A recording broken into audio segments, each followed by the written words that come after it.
So I'm a loan officer, and I think in inventory all day. Homes, assets, risk, history. And that's exactly why this dating take drives me insane. Because when Myron Gaines tells men they should never date women with children, he's not talking about relationships. He's talking about inventory. In that framework, youth equals new construction, children equal depreciation, a past equals risk. That's not dating. That's a spreadsheet pretending to be masculinity. Here's the thing. In real estate, resale homes don't lose value just because they've been lived in. In fact, they often gain value. They've been tested. They've been weathered storms. They've been revealed flaws, as you can actually see. And yeah, sometimes you got to fix and flip that motherfucker. That doesn't mean the house was trash. It means that someone saw potential instead of fear. But let me be clear before anyone loses their mind. People are not properties. This analogy only exists to expose how absurd it is to talk about women like inventory. Now let's talk philosophy, because none of this is new. Aristotle said that the moral failure begins the moment you treat people as a means instead of an ends. Inventory exists to be used. People exist to choose and be chosen. The second you reduce a woman to her utility, her age, her past, her children, you've already lost the entire ethical argument. Immanuel Kant was even clearer. Human value is inherent. It doesn't go up because you're young. It doesn't go down unless you've lived. So when someone says a woman loses value because she has children, that's not a preference. That's a category error.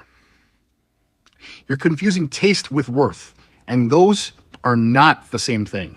And Friedrich Nietzsche would call this exactly what it is. Resentment dressed up as virtue. When people can't handle complexity, they invent rules to avoid it.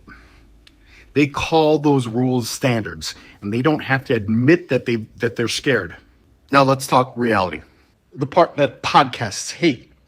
The U.S. divorce rate hovers around 40 to 50%, depending on how you measure it. Add separations, long-term breakups, add people who never married.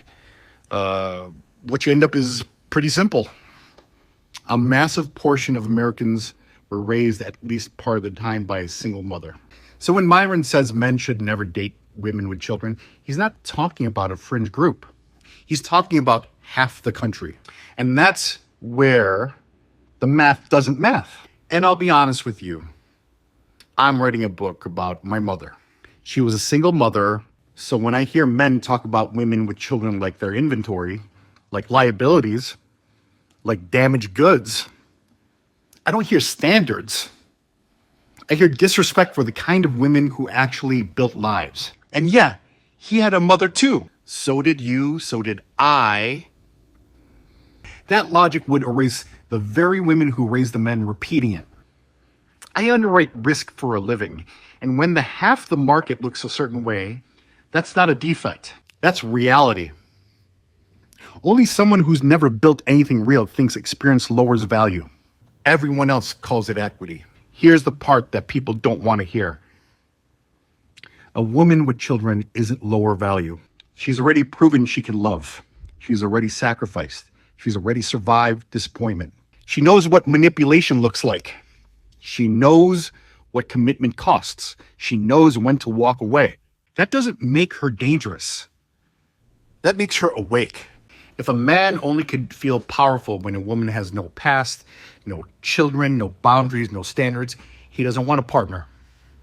He wants control with plausible deniability. Women with children aren't liabilities. They're adults who lived real lives. And men who can't handle that, they're not high value. They're unfinished. So here's the real question, and sit with it before you answer. At what point did surviving a real life become something women were supposed to apologize for? This is the Mortgage Guide Philosophy Series, episode 13. If this struck a chord with you, good.